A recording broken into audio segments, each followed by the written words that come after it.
Boa noite a todos, sejam todos bem-vindos. Então é o momento de darmos início à nossa exposição da noite.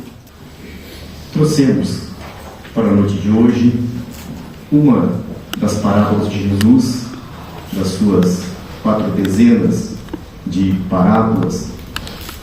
Ele, na sua didática toda especial, utilizava de fatos do cotidiano, fatos que seus ouvintes conseguiam entender, dadas as limitações daqueles espíritos ainda bastante acanhados.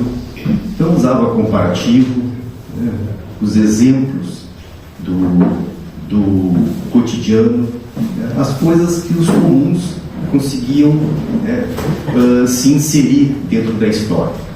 Além de tudo, pela forma de se utilizar as parábolas, permitiu que ficasse melhor registrado, fixado o conteúdo.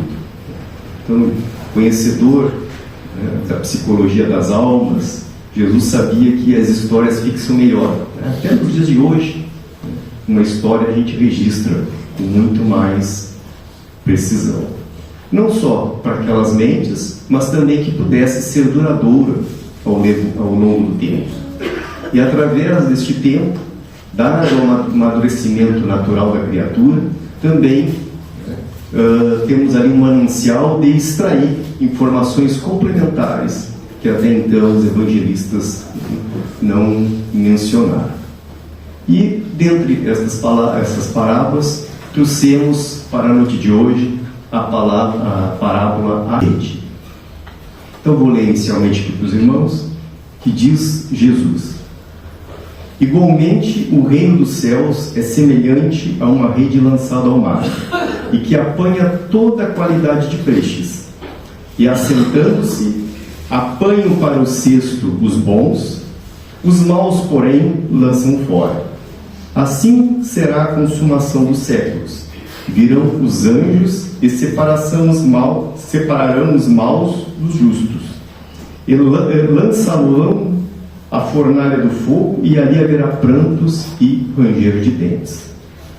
Como também é visto nas mensagens de Jesus, também para balançar aquelas mentes, usava termos bastante fortes, termos em que eles conseguiam identificar como algo bom ou ruim, que gostariam de receber ou de refutar. Então vejam que quando Jesus fala do fogo, da fornalha do fogo, ranger de dentes, muitas das religiões tradicionais levaram ao pé da letra. Quando a gente tenta imaginar algo desagradável, uma fornalha, aquelas coisas meio horríveis, horripilantes. E o que Jesus quis mostrar é que eles conheciam os danos do fogo, embora muito útil, que viam às vezes a queimar plantações, a natureza, aquelas casas bastante precárias, usadas também, a iluminação, tanto para fazer as alimentações quanto a iluminação, aquelas tochas carburentas, e era comum os fogos devastadores e não havia controle. Então vamos lembrar que naquela época não tinha os modernos, hoje, conceitos de prevenção de incêndios, então, e nem tampouco aqueles combatentes, como temos hoje. Então o fogo era algo bastante perverso. Por outro lado, qualquer queimadura também não era de fácil tratamento. Não se conhecia a técnica que dominamos nos dias de hoje. Então era algo apavorante. Uma dor que muitas vezes não tinha um analgésico que pudesse enfrentá-la. Então era essa forma de dizer, olha, é algo que ninguém vai querer, é algo desagradável. Então toda essa linguagem simbólica, mas que pudesse cutucar as mentes de então. Tanto que o apóstolo Paulo diz que a letra mata e o espírito vivifica. Qual é o sentido? Não é levar da forma textual. O que se extrai do ensinamento mais profundo da mensagem? E nessas parábolas, então, já está demonstrando mudança, né, comportamental, uma mudança do terreno terrestre. Né? E aí temos uma passagem de Rodolfo Calegares que ele diz: é o fim do mundo velho. Né? Suas confusões, discórdia, iniquidades sociais, ódios, lutas armadas e segue. Quer dizer, é o fim de um processo moral, uma transformação moral da Terra. E toda essa simbologia utilizada por Jesus, né, primeiro, muitos dos seus seguidores, dos seus apóstolos, eram pescadores. Conheciam o manejo da pesca, como se pesca, né, barco, mar, rede, tipo de peixe que pode ser útil, não pode ser útil. Eles conheciam isso. Então, nada mais apropriado de indivíduos que conheciam, né, aquela tarefa, os exemplos de tarefas, né, que eles podiam se fixar dentro do contexto. Então, era isso que Jesus estava mencionando. Olha, na pesca, nós vamos pescar de tudo um pouco, né? Alguns peixes nós vamos aproveitar, outros não servem. Esses nós vamos jogar fora. Só que ele faz isso uma comparação com o reino dos céus, com o reino de Deus. Isto muito usou Jesus nas suas parábolas, comparando o reino dos céus, por hora às vezes chamando o reino de Deus, e dava os exemplos de uma forma simbólica, alegórica deste reino. Era um grão de mostarda, era o trigo, era algo neste sentido, um exemplo cotidiano. Nós, espíritas, à luz das instruções que os espíritos bondosos nos alcançam através de vários mediúnicos, nos dão conta que esse reino tem duas vertentes. Uma delas objetiva, né, que é o universo, toda a criação de Deus. Então o reino de Deus é o universo, é toda a sua criação. E no sentido subjetivo, que é um estado da alma, uma condição interior, o estágio das nossas mentes. Então Jesus poderia estar se dirigindo, ou seja, querendo instruir, que poderia ser qualquer uma delas. Poderia ser qualquer uma dessas circunstâncias, é bem aplicado nesta parábola. E nesses exemplos aqui citados do dia a dia, ou seja, a rede, a lei do amor, o mar, onde transitam as almas, esse celeiro de almas, onde nós exercitamos a nossa experiência, e esta seleção que não acontece ou não acontecerá, como muitos imaginam, um dia do juízo final. Olha, vai ser um dia em que Deus vai decidir separar um dos outros. Tanto que não é o objetivo da nossa fala do dia de hoje, mas tem a parábola do joio e do trigo, que ela tem uma similaridade com essa da rede. O momento em que será separado, o inso, da plantação desejada, que é o trigo. Pois bem, dentro desse sentido que Jesus nos menciona, esta seleção não vai ser em determinada data, porque acontece todos os dias, em todos os momentos. Ao desencarnarmos, ou seja, ao deixarmos a roupagem física no momento aprazado, nós teremos essa seleção. Mas não é uma seleção de um julgador celestial que vai decidir, vai para aqui ou vai para ali. É uma seleção das nossas próprias escolhas, do próprio caminho que traçamos.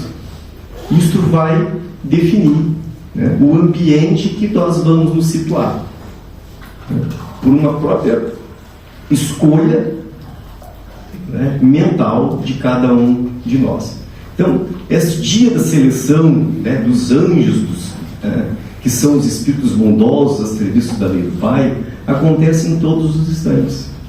Ao desencarnarmos, vamos para onde? aonde a nossa mente nos situar, onde os nossos interesses vão nos fixar. Então isso acontece em todos os momentos. Mas também sabemos que há um momento de transição do planeta Terra, como já houve outros, da evolução. É um movimento de trocas de vibrações. A Terra mudando de um estágio vibracional, é óbvio que alguns vão se habilitar a permanecer na psicosfera da Terra e outros serão convidados a seguir este estágio num outro ambiente. Então, esse jogar fora aquele peixe que somos todos nós, o tipo de peixe em que nós somos, nessa linguagem simbólica, são as nossas escolhas. O livre-arbítrio vai definir aonde nós vamos nos situar. E aí, de acordo com a lei de causa e efeito, as próprias consequências geradas pelas nossas escolhas. Se são positivas, mérito do espírito em evolução. Se não são negativas, se são negativas, ou seja, se não foram produtivas do ponto de vista de evolução, o que nos são oferecidos? A oportunidade de refazer a tarefa, de refazer a lição. Como se dá essa oportunidade? Pela justiça de Deus, através da reencarnação. A reencarnação. E via de regra, neste planeta que nos acolhe, a imensa maioria dos espíritos que aqui reencarnam, ou seja, nós, a imensa maioria, são espíritos comprometidos de alguma forma com o equilíbrio da lei de Deus. De alguma forma somos comprometidos. Em graus diferentes, mas isso pouco importa, algum comprometimento há. E quando nós temos este compromisso de refazimento, este compromisso de reparar, nem sempre é uma reencarnação tranquila. Ainda, usando a linguagem do mar, aquele mar sereno. Não vai ser. Não vai ser. Como não é? A Terra tem em seus habitantes espíritos imperfeitos que ainda passam por alguns graus de sofrimento, de dissabores. E ninguém quer passar por dissabores.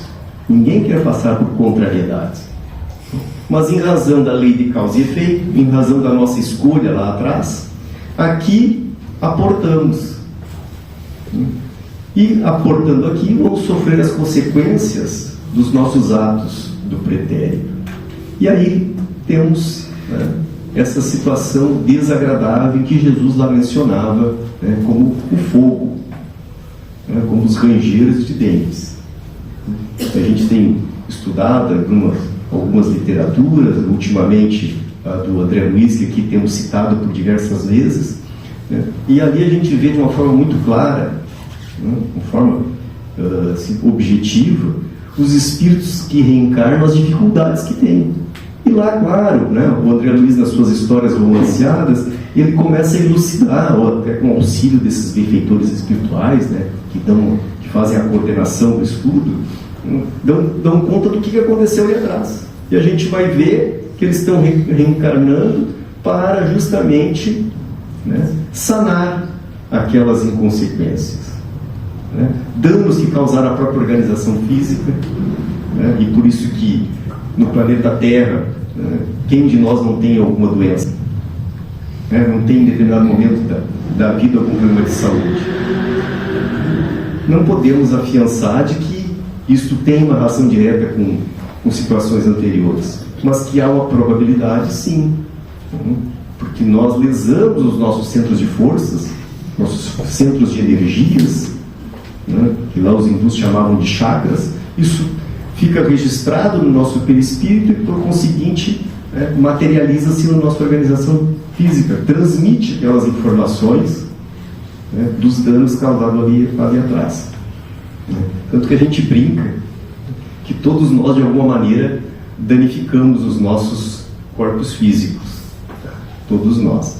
E uma vez um expositor espírita dizendo de que uma das coisas mais nefastas que pode ter é o suicídio. O dano que causa do ponto de vista perispiritual. Mas na mesma toada ele dizia que todos nós de alguma maneira somos suicidas, indiretos. Aí, todo mundo ficou assustado. Como assim?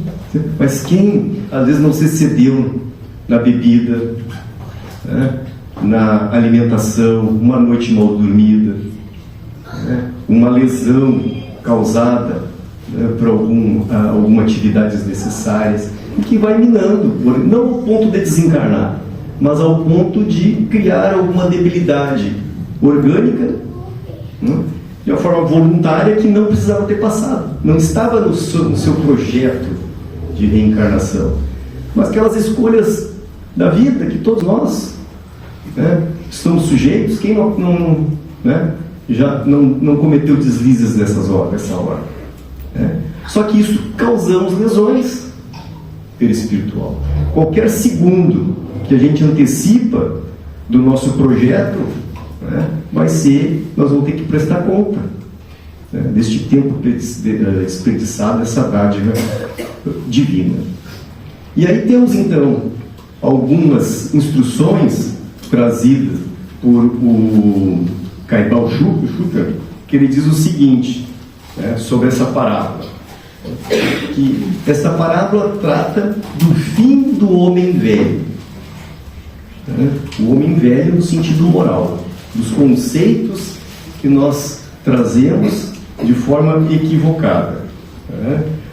É uma nova fase do mundo, né, ou seja, da Terra, uma nova fase vibracional da Terra, saindo de um plano de provas e expiações para um mundo de regeneração.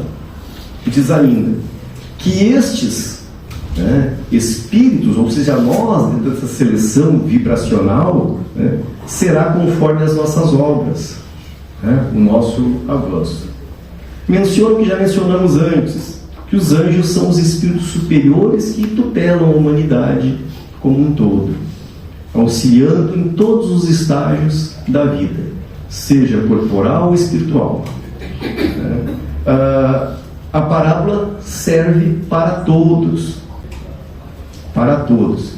E por que ele faz esta observação?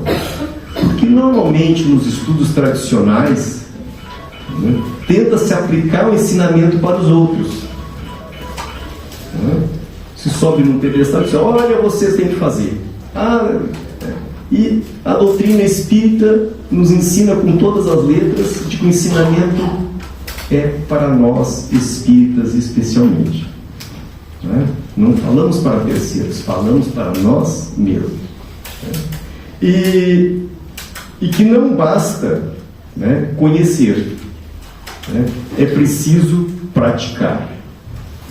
Porque também o conhecimento, ele passa a ser um fardo quando não é praticado. E ele dá alguns exemplos aqui que gostaria de repassar para os irmãos. Ele diz assim, né, conhece-se o amor, né, mas não se tem amor. A gente tem o conhecimento, não tem a prática. Exige-se lealdade e sinceridade, né, mas não pratica. Queremos dos outros, não para nós. Assim, ensina humildade, mas sobe num pedestal. Como se diz no linguajar popular, né, sobe em cima dos tamancos. Ou seja, né, e ele elenca mais uma série de informações. Ou seja, né, nós, simpatizantes, seguidores da doutrina espírita, temos esse alerta sim. É preciso conhecer, mas fundamentalmente é preciso colocar em prática o conhecimento. Que conhecimento é esse que se exige a prática? É uma remodelação do ser. É deixar este homem velho, eivados de vícios, eivados de equívocos, deixar de lado, e transformar num homem novo que tem como mestre, tem como guia, modelo da humanidade Jesus. Mas vamos ser igual a Jesus? Não é essa pretensão, é demais. Mas é o modelo a ser seguido. É a cada momento ser melhor que no momento anterior, ou pelo menos se esforçar para ser. Não é uma garantia de êxito, mas só o esforço já é coroado.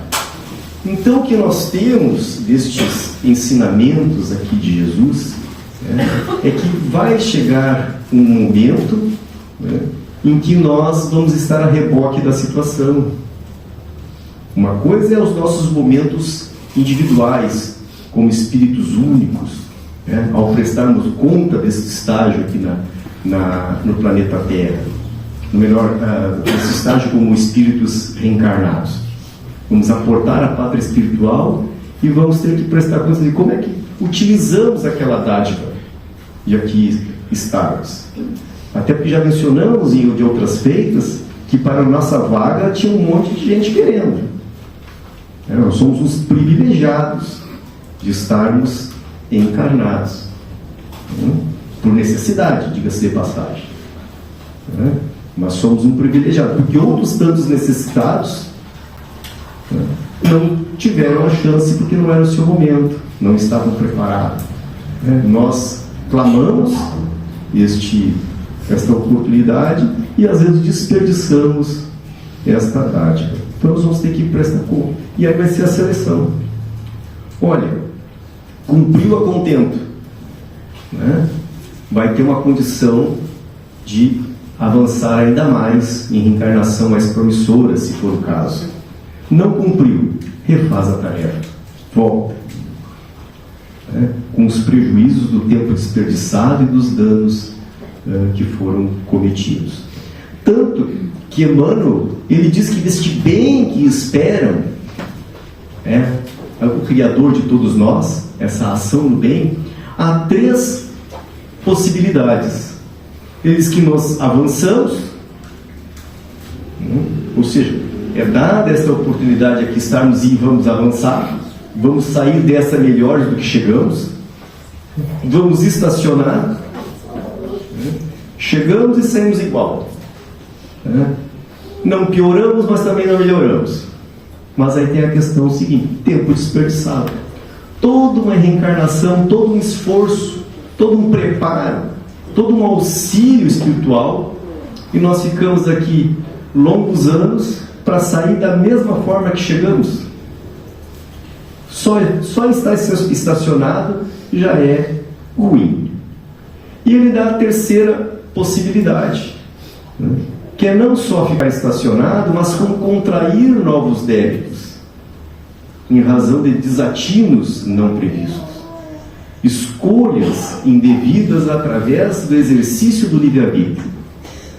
Pior ainda, se estacionar já é desperdiçar, né, uma existência toda, um planejamento esmerado, imagina ainda nós desperdiçarmos esse tempo e termos outros compromissos complementares a resolver, né, ao longo do futuro. Então são essas 3 possibilidades que menciona Emmanuel. Então o que temos, irmão, desta parábola de Jesus? Dentre tantas que ele nos mencionou, ele diz o seguinte, né, dado os estudos espíritas que hoje temos na nossa disposição: a rede sendo a lei do amor, né, lançar é trabalho ativo, né, é o verbo, é a ação, né. Os peixes são os homens, a humanidade como um todo, na sua diversidade de ações. Fala o barco, né, que é a nossa posição perante a vida. Que posição nós nos encontramos dentro desse estágio todo? E aí fala o mar, como já mencionamos antes, que é o lugar onde vivemos, né, esse celeiro da alma. E jogar fora os peixes não aproveitáveis, jogar fora, é no sentido de não vai avançar, vai ter que voltar à carne, voltar à reencarnação para fazer a tarefa mal feita ou a tarefa deixada de fazer.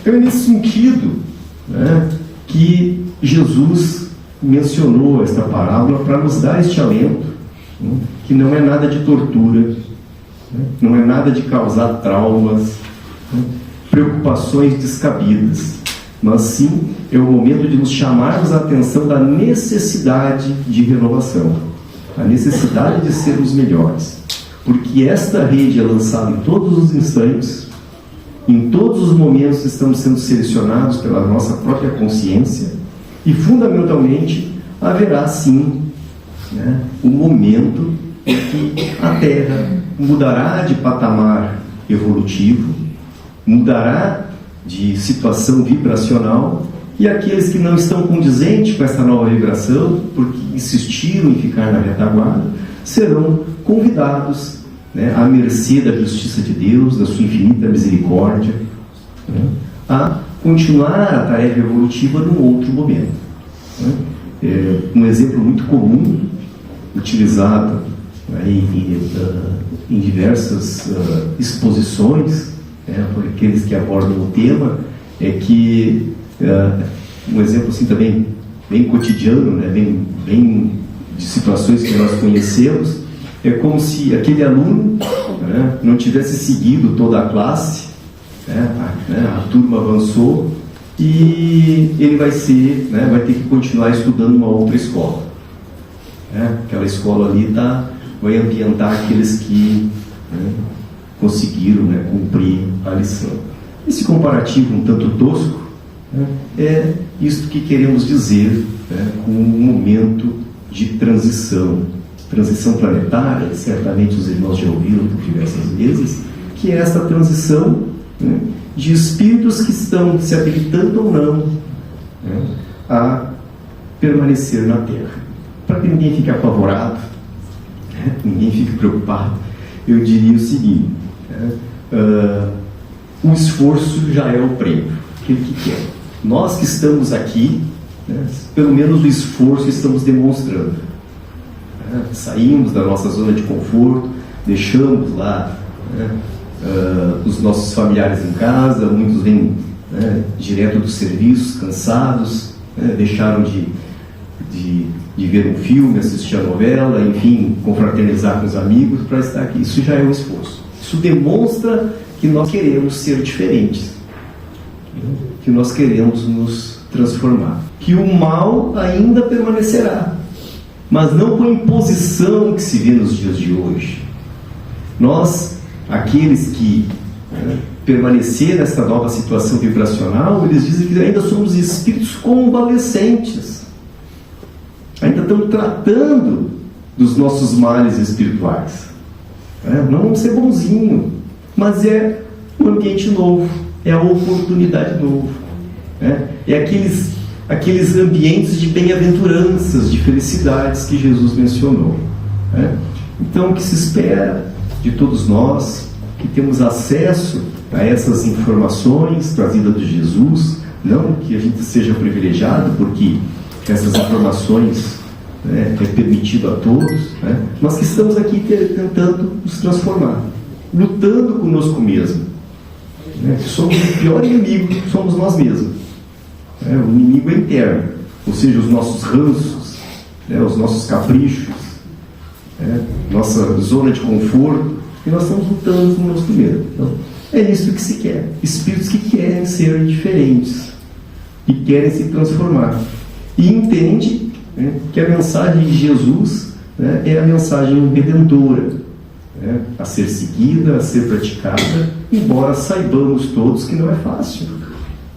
Porque o que se diz aqui, né, já estava sendo dito há 2000 anos, né, mas não transformou suficientemente a humanidade. Os passos ainda foram muito tímidos, o que demonstra a dificuldade por si só, de sairmos da teoria para a prática. Mas que a espiritualidade amiga não se canse de nós, sabedores que são das nossas fraquezas, das nossas dificuldades, que possam nos inspirar, revestir de força, nos indicar este caminho da redenção, e que nós todos tenhamos esta habilidade, então, de adentrar, a um ambiente mais agradável, mais feliz, através do nosso esforço, através do aprendizado milenar que temos tido, e principalmente com esse amparo incondicional desses benfeitores espirituais que estão sempre junto de nós, em todos os instantes da nossa vida. Todos os instantes.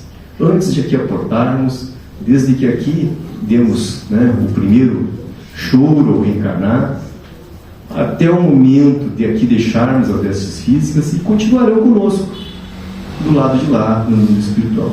Então, muito gratos somos por este amparo, né, e que nós tenhamos, então, essa receptividade, né, estejamos com a nossa mente aberta, permitindo estas boas ações em benefício de nós mesmos. Obrigado pela atenção, pela paciência, e que assim seja.